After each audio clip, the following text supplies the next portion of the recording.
सोचिए, आप आईने में देख रहे हैं और अचानक अपने बालों में एक खाली पैच नजर आता है। ये वाकई में एक बहुत ही चौंकाने वाला और परेशान करने वाला एक्सपीरियंस हो सकता है।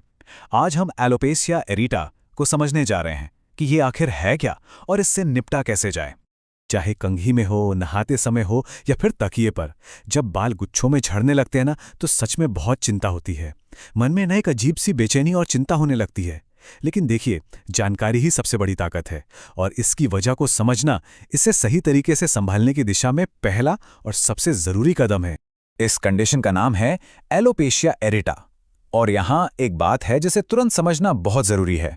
ये एक ऑटो इम्यून कंडीशन है जो आपके हेयर फॉलिकल्स यानी बालों की जड़ों पर हमला करती है, लेकिन इससे आपके शरीर की सेहत पर कोई असर नहीं पड़ता है।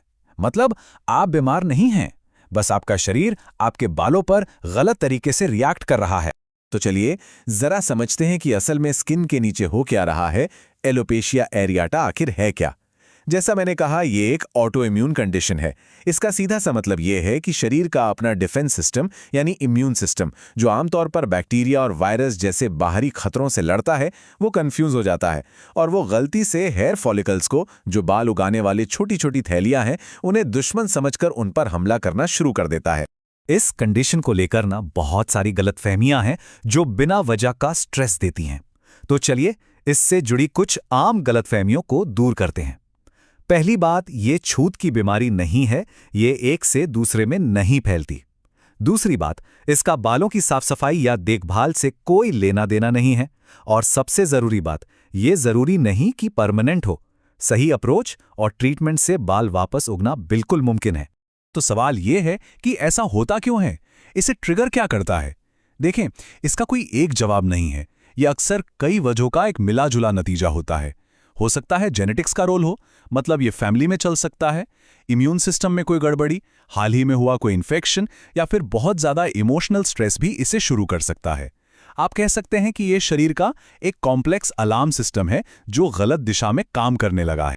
अच्छा, अब जब हम ये जान गए हैं कि ये क्या है, तो अगला कदम है इसे पहचानना।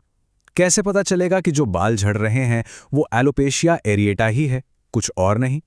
चलिए इसके खास लक्षणों पर एक नजर डालते हैं। एलोपेशिया एरिटा के कुछ खास लक्षण होते हैं।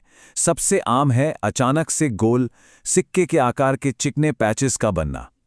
उस जगह की स्किन पर आमतौर पर कोई लाली, पपड़ी या निशान नहीं होता। एक और क्लासिक साइन है जिसे एक्सक्लेमेशन मार्क हेयर्स भी कहते हैं। ये पैच के किनारों पर छोटे टूटे हुए बाल होते हैं जो नीचे की तरफ से पतले होते हैं। आमतौर पर इसमें कोई खुजली या दर्द नहीं होता, जो इसे स्कैल्प की दूसरी बीमारियों से अलग करता है। अब आते हैं अच्छी खबर पर। देखिए, आप अपने जेनेटिक्स को तो कंट्रोल नहीं कर सकते, लेकिन लाइफस्टाइल में कुछ ऐसे बदलाव हैं जो इसे मैनेज करने में बहुत बड़ा रोल निभा सकते हैं। इसे याद रखने का एक बहुत ही आसान तरीका है DES रूल: डाइट, एक्सरसाइज और स्ट्रेस मैनेजमेंट।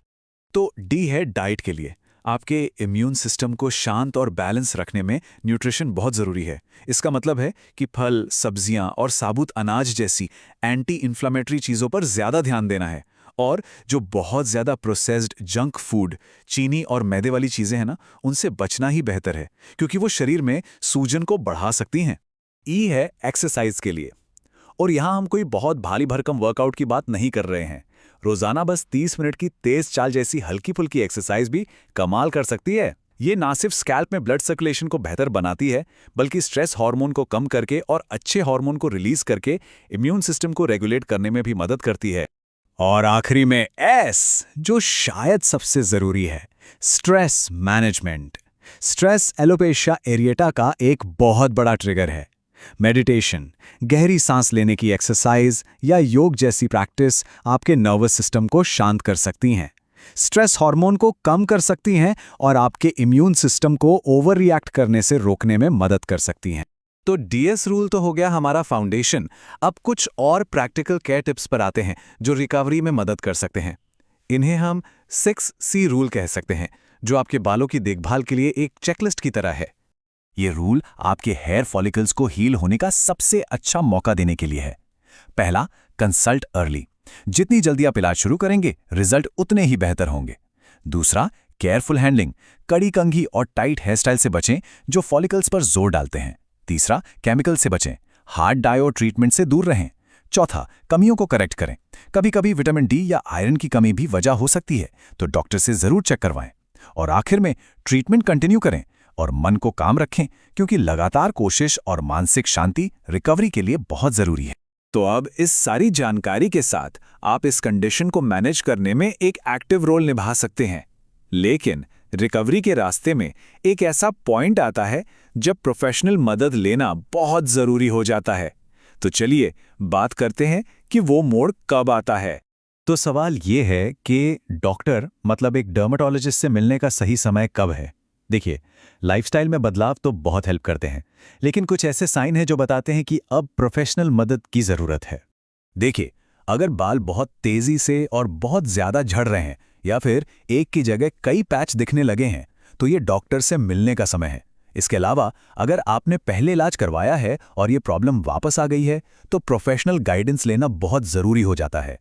एक एक्सपर्ट मेडिकल टीम ही आपके केस को सही से समझकर एक पर्सनलाइज्ड ट्रीटमेंट प्लान बना सकती है जो आपके लिए सबसे अच्छा काम करे। जैसे कि करनाल में बीएसडी हॉस्पिटल की डेडिकेटेड डर्मेटोलॉजी टीम इस तरह की कंडीशंस के लिए एक्सपर्ट डायग्नोसिस और साइंटिफिक ट्रीटमेंट देती है। जानकारी के लिए आप बीएसडी हॉस्पिटल की टीम से इस नंबर पर कांटेक्ट कर सकते हैं।